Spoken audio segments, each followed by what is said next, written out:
Student, today I have teach you uh, professional sports person about this chapter 1. So now start.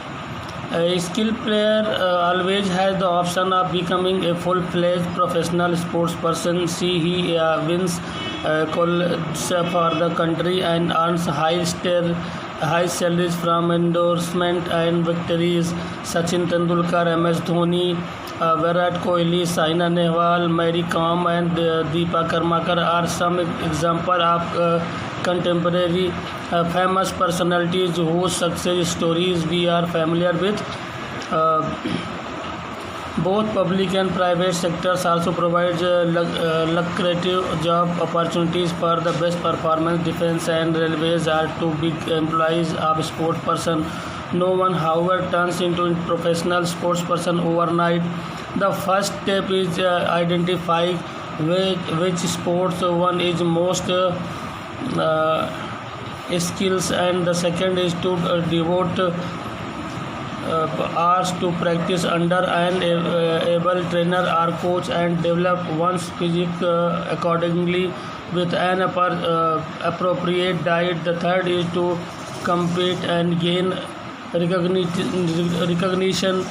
Only a discipline and courageous attitude toward life can help aspiring sports person achieve their goal. Example of sports in which India had excellent include cricket, badminton, boxing, wrestling, wrestle fighting, lawn tennis, etc. So though Indian players show potential in other sports such as hockey.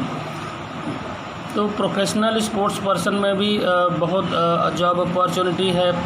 हमारे देश में बहुत बड़े बड़े खिलाड़ी हुए हैं जिनकी हाई पेड सैलरी होती है। For example Virat Kohli, Sachin Tendulkar, Saina Nehwal, PV Sindhu, Deepa Karmakar, Mahendra Singh Dhoni, और ये सब बड़े बड़े एग्जांपल है कि ये लोग जब खेल में अपने बुलंदियों पर पहुँचे तो इनके लिए भी खजाने खुल जाते हैं लोगों को, इनको बहुत ज़्यादा पैसा मिलता है।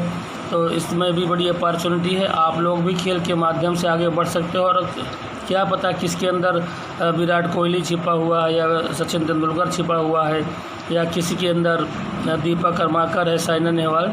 तो आप लोग भी बन सकते हैं। कड़ी मेहनत लगन की आवश्यकता होती, बिल्कुल बन सकते हैं।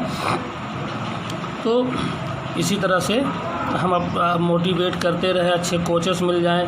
तो प्रोफेशनल स्पोर्ट्स भी बहुत ज़रूरी होता है। उसके लिए अच्छे ट्रेनिंग की ज़रूरत होती है, अच्छे ट्रेनर की ज़रूरत होती है। तो आप लोग भी इस चीज़ का फ़ायदा उठा सकते हैं। Then sports officiating and umpiring. Without sports official and umpire, sports competition and events can not operate successfully. They maintain rules and regulations and ensure that the games are carried out in fair and professional manner. For many professional sports person, it is easier to switch over to some official work once their active sports career has come to an end. Still, a certificate of training from a recognized institute is required to work as an accredited state or national level official. The eligibility criterion is different for international umpires and referees. In the case of concerned international sports bodies should issue the certificate. One can choose to be a full-time official or take it up as a part-time job in India. Since the number of sports competitions and tournaments held each year is comparatively lesser, most officials work part-time.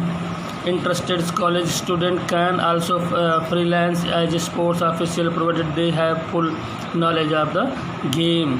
तो sports में officiating and umpiring का बहुत ज़्यादा important है। बिना umpire के, बिना officers के कोई भी स्पोर्ट्स हो ही नहीं सकता। इसमें भी बहुत अच्छा करियर आप बना सकते हैं अगर आप इसके बारे में नॉलेज रखते हैं, या अगर आप किसी भी खेल के नेशनल या इंटरनेशनल प्लेयर रहे हों तो ऐसे प्लेयर्स को भी मौका मिल सकता है। हाँ, इसमें एक सर्टिफिकेट कोर्स की ज़रूरत होती है जो हमारे देश में NIS देता है, जहाँ पर NIS का मतलब national institution of sports NIS में जहाँ से सर्टिफिकेट प्राप्त करने के बाद अगर कोई भी जो इंटरनेशनल नेशनल प्लेयर रहा हो वो कोचिंग की स्टार्ट कर सकता है। पहले वो नेशनल टीम को देगा, फिर बहुत सारे उसके लिए अवसर हो जाते हैं, तो वो इंटरनेशनल लेवल पर भी मैंने देखा है। मेरे सामने बहुत सारे क्रिकेट खिलाड़ी खेलने आए और उनमें से कुछ लोगों ने क्रिकेट कैरियर के बाद अंपायरिंग को चुना, जिसमें ऑस्ट्रेलिया के पॉल रेफेल थे। वो ऑस्ट्रेलिया के लिए टेस्ट मैच भी बहुत खेलते थे और जब उन्होंने रिटायरमेंट लिया उसके बाद उन्होंने अपनी इम्प्रूवमेंट बढ़ाई, जानकारी बढ़ाई खेल के बारे में, और जो इसका एग्ज़ाम होता है एग्ज़ाम पास किया और पास करने के बाद वो इंटरनेशनल अंपायरिंग में आ गए। श्रीलंका के कुमार धर्मसेना एक अंपायर ऐसे ही थे हैं जो भी खेलते हुए रिटायर तो नहीं हुए क्योंकि उनको बहुत ज़्यादा लंबा करियर नहीं रहा श्रीलंका के लिए। देन आफ्टर वो रिटायरमेंट ले लिए और फिर उसके बाद उन्होंने अपने देश में NIS की ट्रेनिंग ली और आज वो इंटरनेशनल अंपायरिंग में बड़ा अच्छा नाम है कुमार धर्मसेना जी का। तो इसी तरह से लोग अपना करियर बना सकते हैं। Sports administration industry as a whole is a huge business. The need of trained individual is growing to run and manage it since sports administration is carried out by both public and private sector. There are a fairly large number of job opportunities available. Sport industry बहुत बड़ी industry है, इसमें बहुत ज़्यादा business के chances हैं, बहुत ज़्यादा इसमें लोगों की आवश्यकता पड़ती है, लेकिन ट्रेंड लोगों की ज़रूरत पड़ती है जो इंडिविजुअल अपना ग्रोइंग करते हैं और वो उसका जो मैनेज करते हो, ऐसे लोगों की बहुत आवश्यकता पड़ती है और जो स्पोर्ट्स एडमिनिस्ट्रेशन का काम कर सकते हैं। क्योंकि ऐसे ज़रूरी नहीं है कि जिसने खेला हो वही स्पोर्ट्स एडमिनिस्ट्रेशन में आ सकता है, ऐसा नहीं है। जो नहीं भी खेला है लेकिन उसके अंदर अगर कैपेसिटी है तो उसको भी अवसर मिलता है। तो फर्स्ट है plenty of colleges and universities offer courses related to physical education other than teachers of clerical staff. A chairman or head of department takes on the role of chief administration. Selection is usually done on the basis of seniority. तो ऐसे कई college हैं, कई universities हैं जहाँ पर physical education के teacher को ऑफ़र किया जाता है एडमिनिस्ट्रेशन बनाने के लिए, जो स्कूल में डिसिप्लिन भी मेंटेन रखते हैं और बहुत सारी अन्य गतिविधियों में जो बच्चे पार्टिसिपेट्स करते हैं उनको फ्रंट लाइन पर रखा जाता है और वो बच्चों के बड़े करीब भी होते हैं। तो ऐसे लोगों को बड़ा अवसर मिलता है और अपने स्कूल में अच्छा कार्यक्रम लोग करा भी सकते हैं। एंड देन आफ्टर ऐसा डिपार्टमेंट बनाया भी जाता है। Director of sports are also appointed to see through sports program. Director और जो स्पोर्ट्स के लिए जो नियुक्त किए जाते हैं वो अपॉइंट किए जाते हैं। देखा जाता है कि उनके अंदर कितना खेल का जज्बा है, वो प्रोग्राम को कैसे सेट कर सकते हैं, तो वो उनके अंदर ऐसी अपॉर्चुनिटी डेवलप कराई जाती है। District sports officer are appointed at the district level under their leadership. Coaches and other sports officials function. तो डिस्ट्रिक्ट लेवल पर एक अधिकारी होते हैं जिनको जिला युवक कल्याण अधिकारी बोला जाता है। हर ज़िले पे एक होते हैं, अगर आपको ना पता हो तो आप लोग जान लीजिए। हर डिस्ट्रिक्ट में जिला युवक कल्याण अधिकारी होते हैं जिनको इसलिए रखा जाता है कि पूरे ज़िले में खेल का एटमॉस्फेयर बनाया जाए, खिलाड़ियों को ब्लॉक लेवल से और ग्रामीण स्तर से भी जो क्षेत्र पंचायत से भी लोगों को ला करके जो अच्छे खिलाड़ी हैं उनको जिला लेवल पर लाना उनका मकसद है। उन खिलाड़ियों को तराश करके उनको स्टेट लेवल पर ले जाना, फिर उनको इंटरनेशनल लेवल इंटरनेशनल ले जाना, ये उनका मेन उद्देश्य होता है। तो ये डिस्ट्रिक्ट स्पोर्ट्स ऑफिसर का काम होता है। A director of her industrial recreation is also employed by multinational and national companies to be handle recreational and sports companies to program for employees. The purpose of such program is the promotion of health and well-being of employees. तो industrial area में भी जो हमारे बहुत बड़े बड़े उद्योग जहाँ पर लगे हुए हैं, जो उद्योगपतियों का जहाँ पर बहुत सारे एम्प्लॉई होते हैं जहाँ पर 100 200 400 के लोग वहाँ पर काम करते हैं। तो ऐसे लोगों के लिए भी वहाँ पर स्पोर्ट्स ट्रेनर रखे जाते हैं, क्योंकि जब वो पूरा एक सप्ताह काम करते हैं तो वो भी मेंटल रूप से, फिजिकली रूप से थकावट महसूस करते हैं। तो थोड़ा सा उनके साथ वार्म अप हो जाए, कुछ खेलने को मिल जाए, कुछ रिक्रिएशन हो जाए, तो उन लोगों का भी शरीर फिट रहता है और काम करने का मन रखता है। तो ऐसे इंडस्ट्रीज़ में भी स्पोर्ट्स टीचर रखे जाते हैं। Sports facilities management is another administration related career which is slowly gaining attention. The manage fitness centers, gym, health club, stadium, sports employees, sports complex, skating rinks, swimming pools, etc. The facilities manager may either work alone or have assistant helping him to run the she her keeps the equipments in good condition and ensures the safety of all those who comes to the facility. Some managers take classes and supervise individual workout in addition.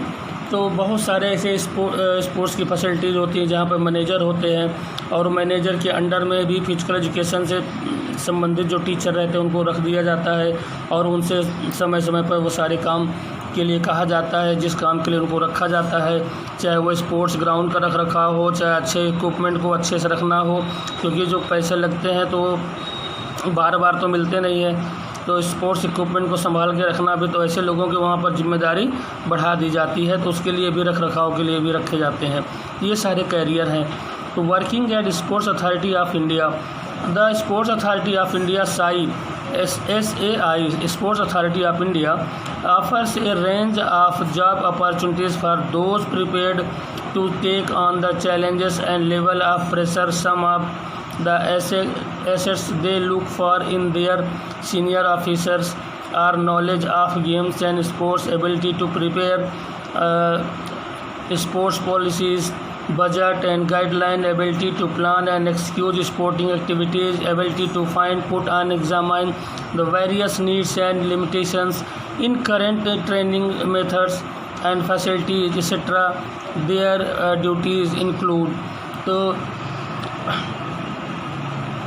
Sai के range में भी बहुत job opportunity आती है। जो हमारे यहाँ देश में sports authority of India limited है, जो भारत सरकार का एक उपक्रम है, केंद्र सरकार का, और जिसके वहाँ पर भी लोगों की नियुक्तियाँ होती हैं। तो अगर फिजिकल एजुकेशन से संबंधित कोई वहाँ पर प्रतियोगी छात्र जाता है तो उसको भी जॉब अपॉर्चुनिटी रहती है। एक एग्ज़ाम पास करना होता है और एग्ज़ाम पास करने के बाद आप वहाँ पर जॉब कर सकते हैं। अच्छी सैलरी है, अच्छा पद है, अच्छा मान सम्मान है, सारा सब कुछ मिल सकता है। जैसे हम IT के क्षेत्र में जाते हैं और चाहे इकोनॉमिक्स के क्षेत्र में चले जाएँ, अकाउंटेंट के क्षेत्र में चला जाए, तो जैसे वहाँ पर जॉब अपॉर्चुनिटीज़ है उनसे कहीं अधिक जॉब अपॉर्चुनिटीज़ यहाँ पर है। लेकिन थोड़ा सा लोगों को जागरूक होना पड़ेगा, पढ़ लिख करके अच्छे से आना होगा, तभी जॉब अपॉर्चुनिटीज़ है। अच्छे ट्रेनर की ज़रूरत है। लोग गली गली खोज रहे हैं कि अच्छे ट्रेनर मिल जाए, लेकिन दुर्भाग्य है कि अच्छे ट्रेनर की कमी के कारण हमारा देश अभी भी स्वस्थ कंट्री नहीं है। Sports medicine, overall well-being of sports player is the top priority of any sporting activity or event. That is why players are advised to follow strict diets suitable for their chosen sports. A professional trained in sports medicine is qualified not only to prepare such diets but also take care of injuries that may occur during games. तो sports medicine के क्षेत्र में भी बहुत बड़ी job opportunities हमारी countries में है, पूरे दुनिया में है। अगर आप पढ़ लिख करके एक अच्छे मेडिसिन की जानकारी रखने वाला अगर आपके पास डिग्री है तो आपके लिए वहाँ पर जॉब अपॉर्चुनिटीज़ है। और आप, क्योंकि खेलों में हमें खिलाड़ियों को उनको डाइट से संबंधित हो और उनको चाहे चोट लग जाए ऑन द ग्राउंड मैदान पर, तो ये सारी सुविधाएं उनको देने के लिए वहाँ जो आवश्यकता होती है। तो अगर आप लोग कर सकते हैं इस कोर्स को तो ये भी आपके लिए बहुत ही लाभदायक पद होता है, इसको आप ज्वाइन कर सकते हैं। स्पोर्ट्स मार्केटिंग में आजकल अपॉर्चुनिटी बहुत ज़्यादा है। आप कहीं से भी अच्छे प्रोडक्ट लाइए और आजकल हर जगह उसकी आवश्यकता होती है। तो sports marketing is the promotion of sporting events and sports teams and the sale of product through the event and teams. The product on the sale may be goods, service और a brand name and the promotional activities may include broadcasting, advertising, social media, ticket sales and community relations.